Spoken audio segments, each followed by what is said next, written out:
Could a big move be coming this season for the Philadelphia 76ers? ESPN put out their predictions for this upcoming season, and within those predictions, they seem to think the Sixers could be in to shake things up come trade deadline. We'll get into that and a whole lot more on what ESPN had to say about the 76ers this season. Before we do, I want to kind of gauge the temperature in the room right now, where you guys are at with this Sixers team, about a couple months away from the start of the NBA season. Be honest with me, what is your confidence level in the Sixers right now? I can't imagine it's going to be all that high. Scale it for me 1 through 10. 1, you have absolutely zero confidence. 10, you have the most confidence you ever felt about anything. Get down in the comment section.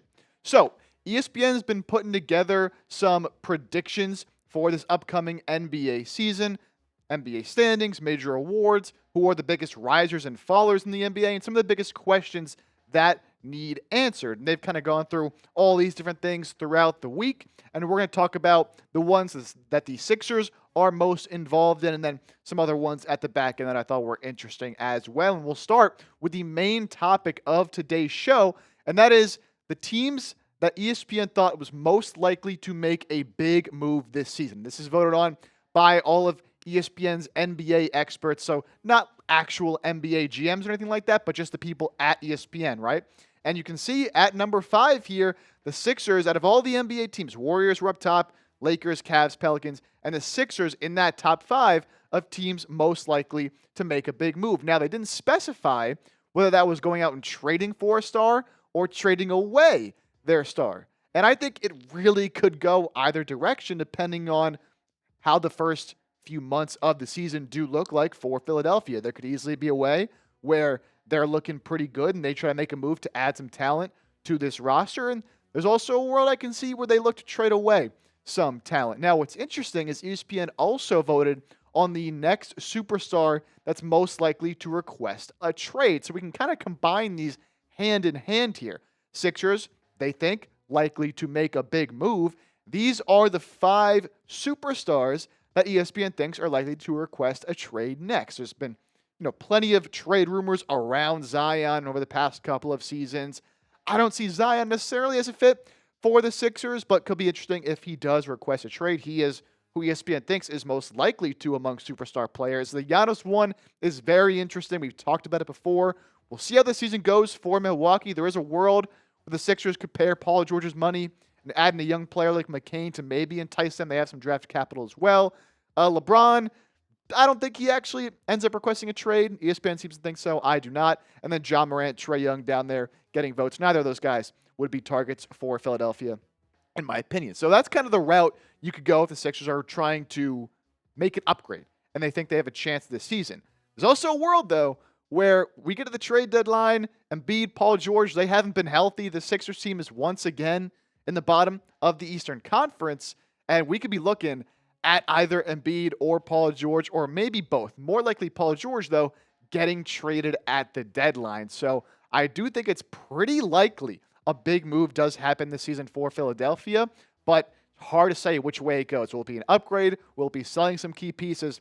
We'll just have to wait and see. You predict it for me. Will the Sixers make a major trade this season? Going either way, on either side of the coin here. Just give me a yes or no. And hey, feel free to let me know who they're trading away or who they're trading for as well down below in the comments section.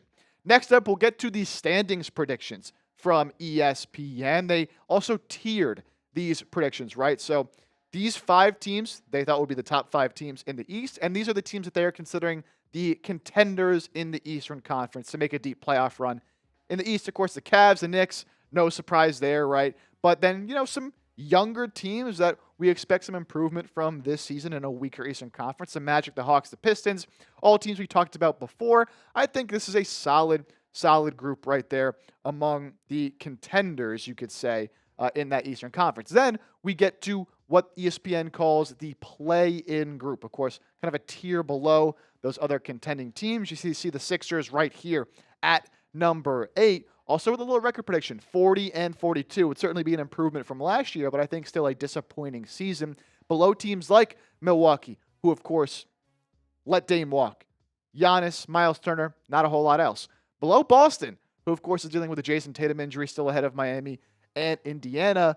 And look, I wish I could sit up here and argue with that ranking, with the Sixers being number 8 in the East, winning 40 games, but I just can't with the state this team is in right now. The past 5+ seasons, you see the Sixers being ranked as the 8th best team in the East. You're thinking, what are we doing here? I mean, they're a top 2-3 team in the East, but even with the talent they have on this roster, right? I think apart from the injuries, which obviously you can't just take out completely, this Sixers team is one of the more talented teams in the East. But I just can't sit here and say that I'm surprised or upset or mad that they are ranked that low, because they're just such an unpredictable team at this point. Of course, led by Paul George, Joel Embiid, and a lot of unknowns really right now, including Quentin Grimes, who wouldn't even know what his situation is going to be. And ESPN even shows that unpredictability within their own rankings and their own voting system, because ESPN also ranked the team that they think will take the biggest leap and the biggest fall this season. You can see here the voting for what team will make the biggest leap this season. Sixers right in there at number 3, very close behind the Hawks and the Spurs, 2 teams tied for number 1, who, of course, the Spurs with Wemby going to make a big jump, and the Hawks made a lot of very good offseason moves. So Sixers right there at number 3 in terms of what team will make the biggest leap this season. And look, it is easy to see why people would vote for Philadelphia. Won just 24 games last season, and you have to think they'll have some better injury luck than they did. Another year, of this Paul George, Joel Embiid, Tyrese Maxey experiment. Can they get healthy? Jared McCain coming back from injury. They draft VJ Edgecombe. There's a lot of talent. So there's a lot of reason why, and I've talked about this before, they could easily finish, I think, as a top 4 or 5 team in the East if everything goes right. But as I mentioned, there's a lot of unpredictability with this team, which is why, despite being number 3 in ESPN rankings for the team to make the biggest leap this season, they're also top 5 in team to have the biggest fall off this season. The only team to appear in both of these categories here, behind Milwaukee, the Los Angeles Lakers, kind of surprising there. The Celtics, of course, with a Tatum injury. The Suns losing KD, trading away Bradley Beal as well. And the Sixers at number 5. So on both the biggest jump and the biggest fall off list should tell you enough about the situation this team is in right now. But the biggest fall off one's a little confusing to me. They didn't really explain why they had the Sixers in this tier, or what the voters thought when they were voting for this tier. They just had them at number 5, and it's a little confusing to me because they were 24-58 last season. If you're just basing it off of the fall off from last year, how can they fall off much harder than they already did last season? Now, maybe they're saying, compared to expectations, maybe people think the Sixers should make the playoffs this year, and they're just going to have another fall off. Well, they're still going to miss the playoffs again. So maybe from that perspective, I could get why they get some votes. But again, they were not good at all last year. I don't know how it can get much worse for Philadelphia. Crystal ball time. How many games will the Sixers win this season? I've seen, across different places, somewhere between 38 to 42, 43 plus wins. I think they can easily finish above 500. I'm going to go 46. So that'd be 46 and 36. You let me know down in the comments section. Still plenty to get to from ESPN on their predictions for this season. But before we get into all that, today's show would not be possible without our friends over at PrizePicks.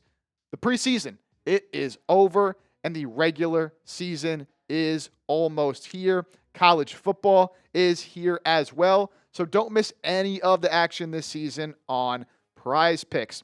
You can play PrizePicks with your favorite players, Saquon Barkley, Jalen Hurts, A.J. Brown, and you can put your ball knowledge to the test. And it's very, very simple to play PrizePicks. All you do is pick more or less on 2 to 6 player stat projections. If you get your picks right, you can cash in and win up to 2,000 times your money. PrizePicks puts their members first, so all withdrawals are fast, safe, and secure.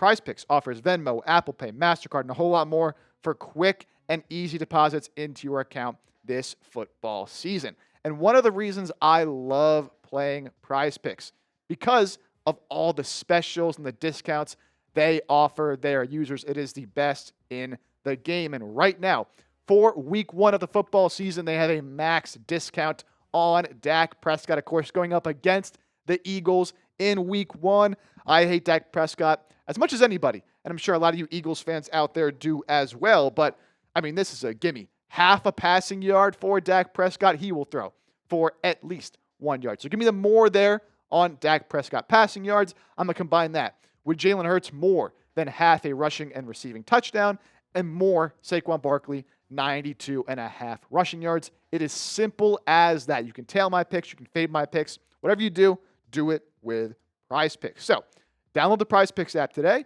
Use code CLNS to get $50 in lineups after you play your first $5 lineup. That is code CLNS to get $50 in lineups after you play your first $5 lineup. I'll have that in the comment section and description of today's show. PrizePicks, run your game. All right, let's get to some more here from ESPN involving the 76ers, this time with the Rookie of the Year race, and really no surprises here. I think Cooper Flagg, of course, the overwhelming favorite, first overall pick.